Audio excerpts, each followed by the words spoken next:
Blox Fruits is a fun game. In fact, it's probably one of, if not the most popular game on Roblox right now.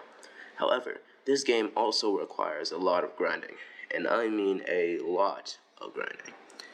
It's not as bad, however, in the second and third sea, as there's a lot else to do in those seas. You can fight sea beasts, do raids, trade fruits, and so much more.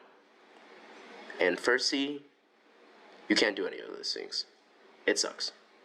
So you really want to leave the first sea as soon as possible, so the real fun can start. And to help you achieve this, here are 5 tips for beginners in Blox Fruits. Number 1. Don't be so quick to buy mythical, legendary, or even rare fruits.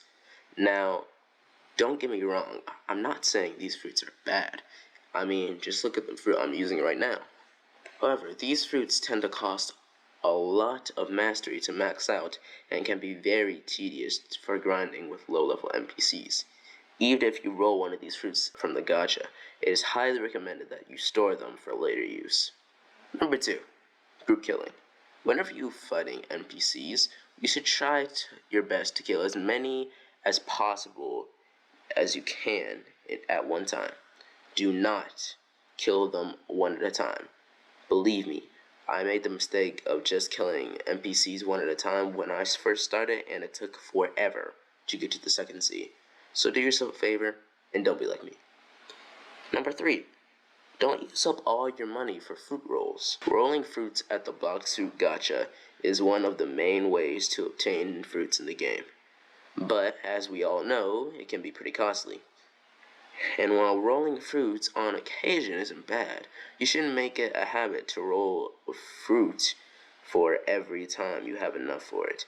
Fruits are very important in Blox Fruits, but there are also other things that you can spend money on, such as fighting styles, swords, and guns. Number 4.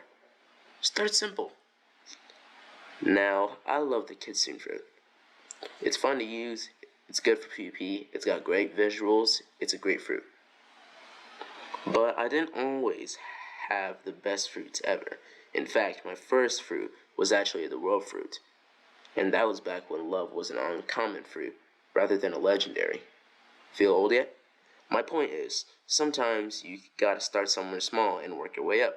You could have Rocket in first sea, then Magma in second sea, and then Dough in the third sea. Like I said, you gotta work your way up over time. Number 5. Play with friends. You know how I said my first fruit was the love fruit? Well, that very fruit was given to me by some close friends of mine. Heck, they were the ones who introduced me to the game in the first place. Later, I ate the sand fruit, which you're probably thinking is a huge downgrade, but remember, this was back when love was an uncommon fruit. How about now? Do you feel old now? So in this case, it was actually an upgrade. But I'm getting off topic. Anyway, after I had sand for a little while, another fruit spawned in at the jungle. I picked it up and it was a falcon fruit, which is one of the worst fruits in the game. But I was a new player at the time, so I had no idea if it was good or not. So I sent a text to my friends just to make sure. I waited for a while, but when they didn't respond, I decided to eat the fruit.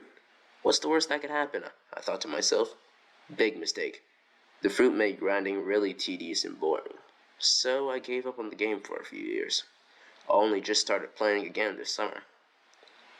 Now, where am I going with this story, I hear you asking? Whenever you play Blox Fruits, play with friends whenever you can. Not only will they help you with grinding and instruct you on which fruits are good or bad, but playing with friends also makes the game much more fun. After all, that's what video games are about, right? Having fun. And that's pretty much all the tips I have for you today. Make sure you keep them in mind next time you play the game. Thanks for watching.